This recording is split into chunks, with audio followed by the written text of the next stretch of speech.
is up? My name is Martin Williams. Thank you for tuning in to Overreaction Tuesday. Yes, I know it's Wednesday. Don't judge me.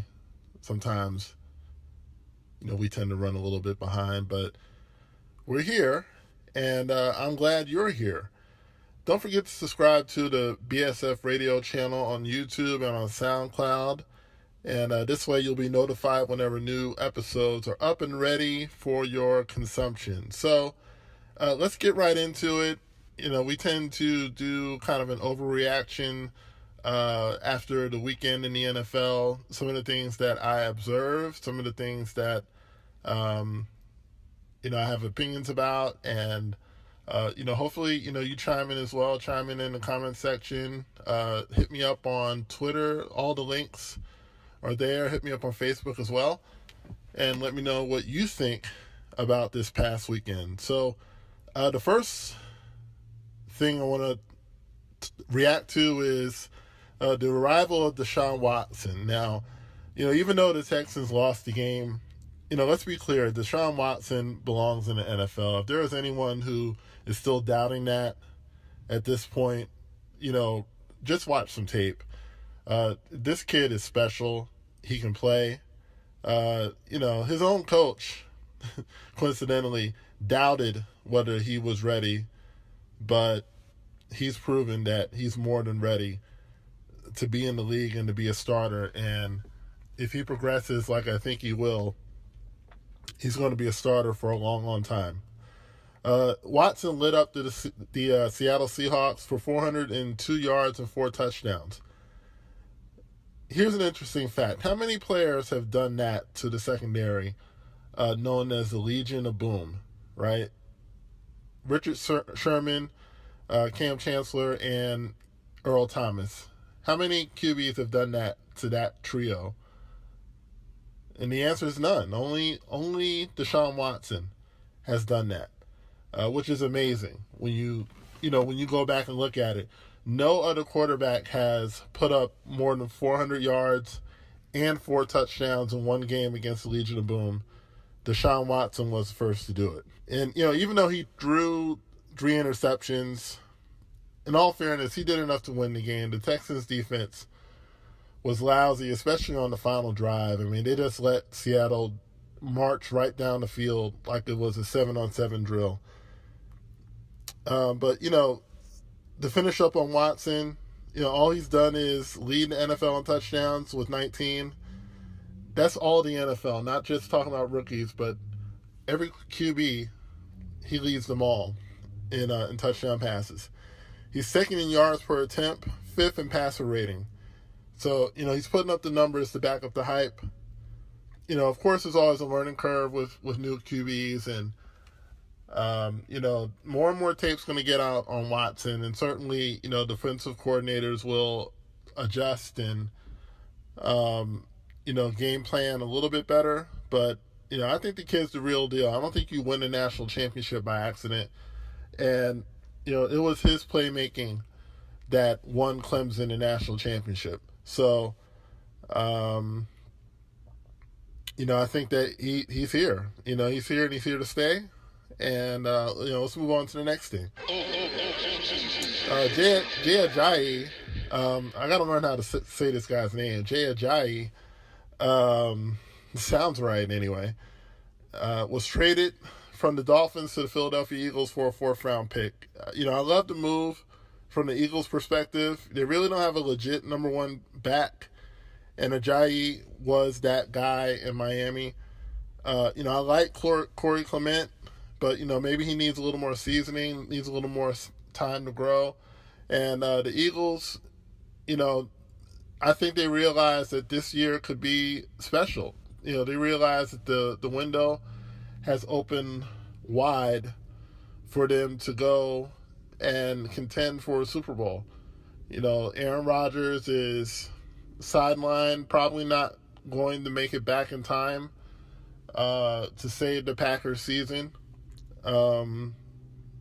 You look at the Cowboys, they look really good with Ezekiel Elliott in the lineup, but He's probably going to be sitting for 6 games unless a miracle appeal goes through, which, is looking more and more like that's not going to be the case. So, the window has gotten even wider for the Eagles to go for it this year. So I love the move from that perspective. They're more so concerned with winning a championship than developing players. I mean, you want to develop players along the way, but teams are in the business of winning championships. That's why they play the games. That's why they're here. And I love the move. I think it's great. The Eagles have they have the QB, they got the defense. The only thing they've really lacked is a consistent running game, and Ajayi could be the guy to give that to them. So, will it be enough? Will he be that guy? I mean, time will tell, but like I said, love the move, think it's aggressive, and that's the way you have to be. If you want to win a championship, you gotta roll the dice sometimes. You gotta be aggressive, you gotta go for it. So I'm all for it. And my final overreaction is the Denver Broncos need a QB, and they need one bad. I was watching the Monday night game, and I got to say, that QB situation is dire out there in Denver. Trevor Siemian didn't look like an NFL QB at all. He missed many of the throws that NFL QBs are expected to make. He had 3 interceptions, 2 of which were really bad. And he doesn't really stretch the field. There were only 2 targets beyond 40 yards in that game. So teams can play underneath, and in cases where the Broncos are facing a really good pass rush, Siemian is kind of back there as a sitting duck. So it's very he's limited that offense tremendously. He's been sacked 25 times this year in just 7 games. To give you a perspective on that, he was sacked 31 times last year in 14 games. So he's on pace to nearly double the amount of sacks that he had last year. Now, some of that's on the offensive line, but a lot of that's on him getting rid of the football, being more mobile, and being able to get out of those sack situations. His receivers didn't necessarily help matters. Benny Fowler dropped a touchdown. Virgil Green dropped a few passes that could have been first downs. So he's not getting any help from his receivers either. The issue is that they've invested a first-round pick in Paxton Lynch. And by all signs, it looks as if Lynch is not either ready to play or able to play. So, you can kind of start moving him into kind of the bust column in a way.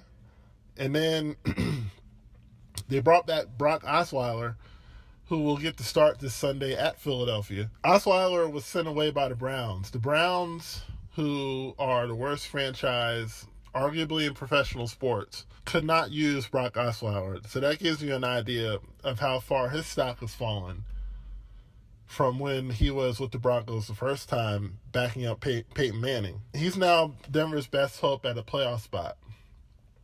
So, you can kind of tell that the Broncos are indeed in trouble. And really, it's kind of like an analogy of the Broncos have 3 cars in the driveway, and none of them run, but they owe payments on all of them. That is a pretty bad situation. When you have 3 cars, you're upside down on all of them, and none of them run very well or run at all. So, that's kind of where the Broncos are. So it'd be interesting to see what they do. They didn't make any moves at the trade deadline. Certainly could have used a quarterback. But looks like they're going to roll with what they got in the building, which doesn't seem like very much. All right, so that'll do it for Overreaction Tuesday. Come back later on today. I will have the NFL Fantasy Autopsy up. And it is not pretty. Spoiler alert, it's not pretty. And, I'll explain why it's not pretty later on. My name is Martin Williams. Thank you for listening to BSF Radio, Blue Sports Forum Radio. Keep swinging, and Be sure to sign up and get a free trial of BSF Premium, which you get breakdowns of all the games for that day, as well as my fantasy predictions. And all of that is wrapped up in one great package. You'll love it. Try it. You'll love it. And I'll see you next time.